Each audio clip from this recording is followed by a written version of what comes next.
So let me tell you, after so many years working with women one-to-one on why are you not pregnant, why is this not working, why are you not finding out what's going on, there are so many stories whereby the thing that got women to that point of finally having their healthy baby was not something conventional. It was not something that doctors were looking for. It was not something that you would expect to find. So today I'm going to share two of the most common things that I see. Number one, so it's usually an unexplained thing whereby, you know, your bloods all look fine, there's nothing out of the ordinary, you have regular periods, everything's fine, and then when you look a little bit below the surface, you start to see that actually the implantation phase is unstable, it's unsteady. Now, these women, they have issues with their progesterone that do not show up in a progesterone blood test, because the progesterone will show that that woman is ovulating. It will be at a normal level a week after ovulation. The issue comes from about 5 days post ovulation onwards until the point where you get your period. You may or may not have spotting, but what you see is that this woman tends to be someone who is a sensitive person. She feels a lot of things. She might be a big thinker, an overthinker, someone who worries a lot, someone who's a bit stressed, someone who is highly functional and getting lots and lots of stuff done all the time. Or maybe she's someone who's really struggling to get stuff done because she's feeling so stressed. And the way that you find this out is look on your temperature chart. Now, from the point at which you ovulate, you then have a few days before you have an estrogen surge. That estrogen surge around day 5 after ovulation often will dip the temperature down. Once it dips the temperature down, it should go back up again, and then you should have a nice steady few days before it drops down into period zone. What you see in these women with luteal phase issues is that that part will just go either very zigzaggy, or it will drop down and drop down and drop down. So that implantation phase is actually unsteady, it's unstable, the temperatures aren't staying high enough, and there's no way that you're going to get an ease of implantation. It's not impossible, but with this, you need to treat that second part of the cycle. Now, in IVF, obviously, you get given progesterone, you get given that, and in my experience, it helps a little bit, but it's not the thing that really sorts it out. And lots of women will have IVF and that get great embryos and a great textbook outcome, but they don't get pregnant. And often this is why, and this is the section of the cycle that never gets looked at. So this might be why the IVF rates are on the low side. It might be why there's so many incidents of unexplained infertility. What is actually happening with this is your progesterone is you're not making enough progesterone, and in place you are making increased level of cortisol. Now, in the brain, the part where we make the progesterone is exactly the same place where we make our cortisol, which is a stress hormone. So if we have reason to place demand on the body for additional cortisol, because we always have this underlying sense of having to stay hypervigilant or just on top of things, or we're just feeling like busy all the time, your body will realize that in order to keep that state of being, it needs to produce more cortisol to keep you there. If you're making that much cortisol, it will borrow from the bank of progesterone to make more of itself, and that's why you get increased cortisol levels and reduced levels of progesterone.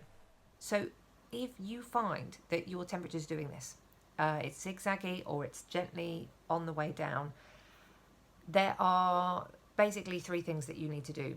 One of the things is you need to find a way to work with your emotions, whether that is to go and see somebody who can help you to navigate the fearful feelings, the stressful feelings, the underlying feelings that are driving you, that are putting you in that heightened state all the time. It might be that you see somebody, it might be that you read a book that's all about how to manage that, how to do the work on your emotional regulation. There are lots of different ways to tackle that. Mindfulness, it's something that I work with lots of clients on, so there's lots of different ways of approaching that. The other thing to do is take supplements that support your progesterone production and reduce your cortisol. Now, that is going to look different for every woman, but if you want a head start on trying to help figure that out. Vitamin B6 is a real winner. You need to take it on top of the other B vitamins. So ideally you need a B complex, and then you need to add in a higher dose of vitamin B6. You would need to get tailored advice from someone who can give that to you. But from my experience, you're looking at anything from 20 to 100 milligrams a day of B6 throughout the cycle to support it. And it does depend on various factors. So you do need to get that looked at by somebody who can help you. But you combine that with some magnesium. Typically magnesium glycinate is a really good one because it's also very good at calming, and it works well with progesterone to support that luteal phase. And you will start to see, if you combine that with the work that you're doing on your headspace and your perception and your attitude each day to help bring the nervous system into calm, you will start to see those temperatures getting higher and steadier, and you will also most likely get pregnant. Now, story number 2. This is a little bit more out there, but I think it's well worth considering. I have had this happen in various ways with various people over the years. One particular one really sticks out, where a lady had been trying for several years and she'd done all the things. She'd taken the supplements, she's gone to acupuncture, she's having the reflexology, she's doing all the things that people do. And when I saw her, and we'd been working together for a little while, and then during one of our sessions, the strongest sensation came over me of this spirit baby that is circling you right now, that's been circling you for several years, is saying, I am not that child that you have in your head. Now, this lady had a lovely fantasy. She had a vision of, I can feel my kids, and I think it's a little girl who's like this, who's called this, and then I think it's going to be a little boy, and he's going to be like this and like that.